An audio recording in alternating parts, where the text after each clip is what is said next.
निरंतर सफलता सामने आई तो बहुत सारे षड्यंत्र, साजिशें, सब कुछ शुरू हो गया। और मेरे लिए सबसे ज्यादा पीड़ा की बात यह रही कि विरोध के स्वर सबसे पहले अपनों के बीच से ही उठने लगे। मेरे मन को बहुत कष्ट हुआ। मैं सालों से इस कष्ट के साथ जी रही हूं, लेकिन अपना दल का जो लक्ष्य है, डॉक्टर सोनेलाल पटेल जी का जो सपना है, उसको पूरा किए बगैर मैं पीछे हटने वाली नहीं हूं।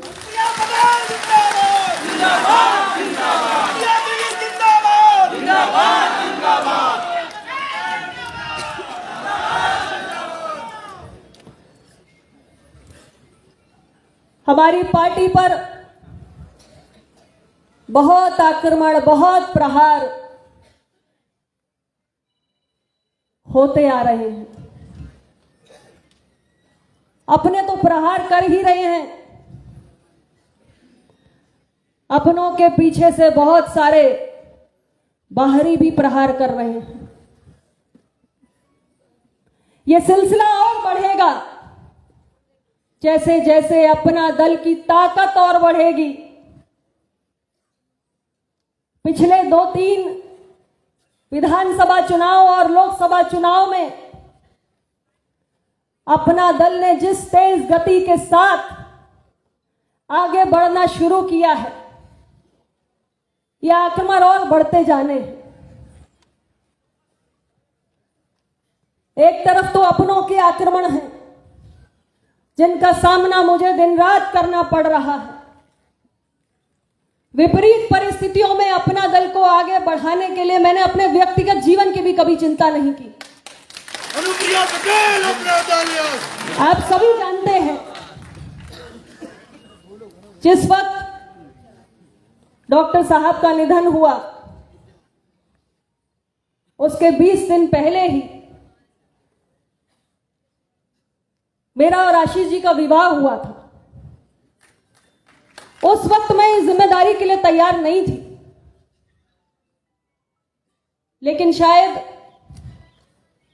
डॉक्टर साहब और अपना दल जिन सिद्धांतों के लिए समर्पित थे और आज भी हैं, उसके सामने हम में से किसी के व्यक्तिगत जीवन का कोई मोल नहीं है। और ऐसा ही सोचकर मैंने अपना हर एक कदम आगे बढ़ाया है। आज उनकी पुत्री होने के नाते, जो एक पिता के रूप में उन्होंने मेरे लिए कुछ भी बनाया, उस संपत्ति से भी मैंने स्वयं को अलग कर लिया है। डॉक्टर साहब की सबसे छोटी पुत्री, मेरी सबसे छोटी बहन, उसने भी डॉक्टर साहब की विचारधारा को ही सर्वोपरि माना, सच के साथ खड़े होने का काम किया। आज वो भी संपत्ति से बेदखल हो चुकी है, लेकिन डॉक्टर साहब का जो मिशन है, उसके सामने ये सब कुछ बहुत छोटा है। मैं आप सभी से आज के इस अवसर पर सिर्फ इतना ही कहना चाहती हूं कि आपकी पार्टी की ताकत दिन रात बढ़ रही है। डॉक्टर सोनेलाल पटेल साहब कहते थे, जब भी आप समाज में परिवर्तन करने के लिए आगे बढ़ोगे, तो पहले लोग आपको अपमानित करेंगे, आप नहीं रुकोगे, आपका उपहास करेंगे, आप फिर भी नहीं रुकोगे, अपने लक्ष्य से नहीं भटकोगे, निरंतर आपका कारवां बढ़ता रहेगा, तो आपका विरोध शुरू हो जाएगा। और आजकल क्या हो रहा है, पिछले कुछ चुनाव में अपना दल का स्ट्राइक रेट तमाम राजनीतिक पार्टियों से बेहतर रहा है। गलत कह रही हो क्या?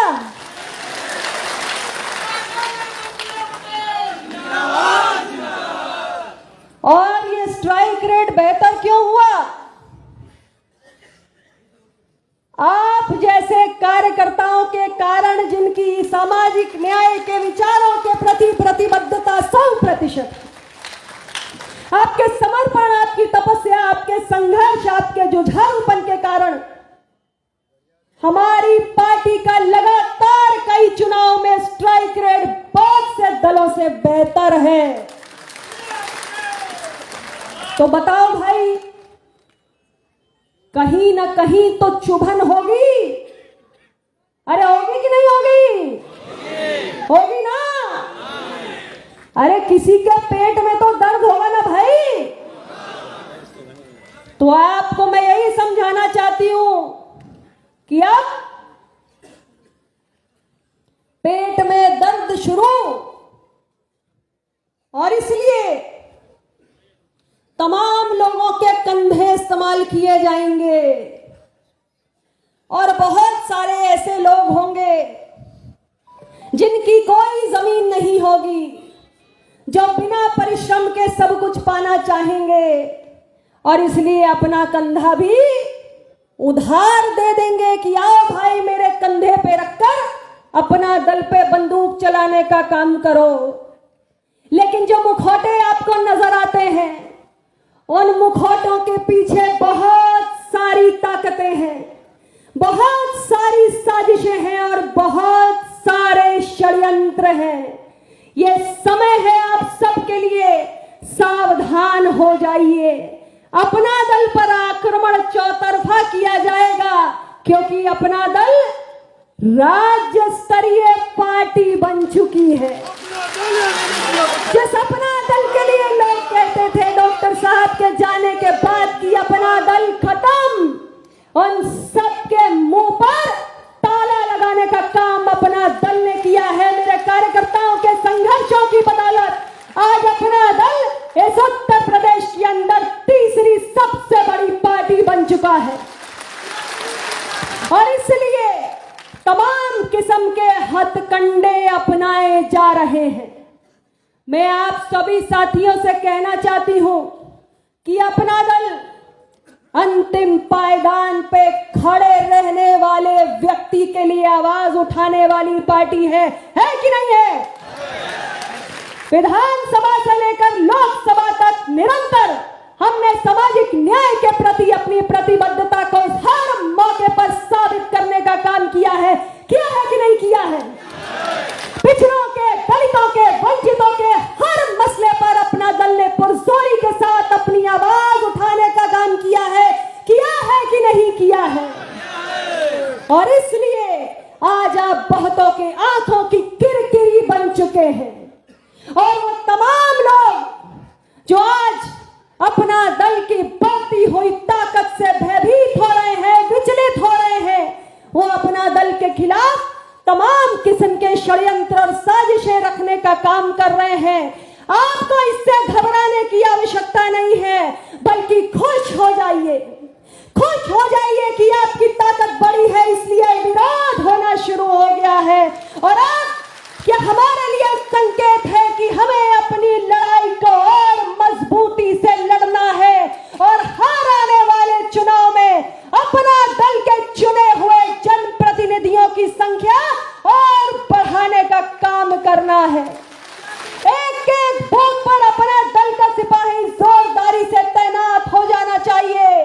लोकतंत्र में चुने हुए जनप्रतिनिधियों की संख्या ही आपकी असली ताकत है, और अपना दल की आवाज को अगर उत्तर प्रदेश के सदन और देश के सदन में मजबूत करना है, पिछड़े, दलित, वंचित, शोषित समाज के हक के लिए अगर आपको जंग जीतनी है, तो चुने हुए जनप्रतिनिधियों की संख्या में इजाफा करना ही पड़ेगा। और इसलिए सभी कार्यकर्ता संघर्ष करने के लिए अपनी कमर कस लें। ये आज के इस अवसर पर मैं आप सभी से कहना चाहती हूं कि आपको निरंतर जिन मसलों पर अपना दल आवाज उठाने का काम करता है, उन मसलों को आपको आम जनमानस के बीच में मजबूती से उठाते रहना है। उत्तर प्रदेश के अंदर हम चुनाव के पहले से निरंतर इस बात को हर फोरम पे कह रहे हैं। 69,000 शिक्षक भर्ती प्रकरण में आरक्षण संबंधी विसंगतियों को दूर करके पिछड़ों के साथ न्याय होना चाहिए और इसमें कुछ हद तक समाधान हुआ था, लेकिन अभी संपूर्ण समाधान होना बाकी है।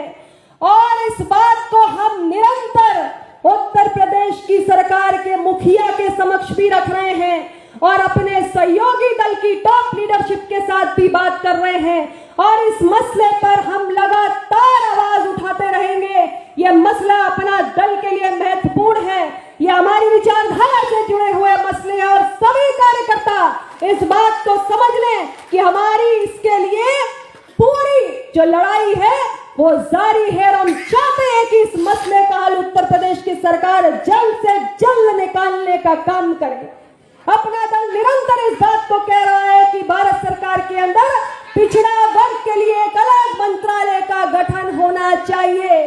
और मैं आप सभी साथियों से कहना चाहती हूं कि हमारे चुने हुए प्रतिनिधियों की संख्या जितनी बढ़ेगी, हम अपने मसलों के लिए उतनी मजबूती से खड़े हो पाएंगे और पिछड़ों की, कमजोरों की, वंचितों की लड़ाई लड़ने से कोई षड्यंत्र, कोई साजिश, कोई विरोध का स्वर हमें रोक नहीं सकता है। डॉक्टर सोनेलाल पटेल जी के सामाजिक न्याय के सपने को अपना दल के कार्यकर्ता किसी भी कीमत पे पूरा करके दिखाएंगे। और आज इस उत्साह के साथ आप सभी यहाँ पर आए हैं, मैं पुनः आप सबका अभिनंदन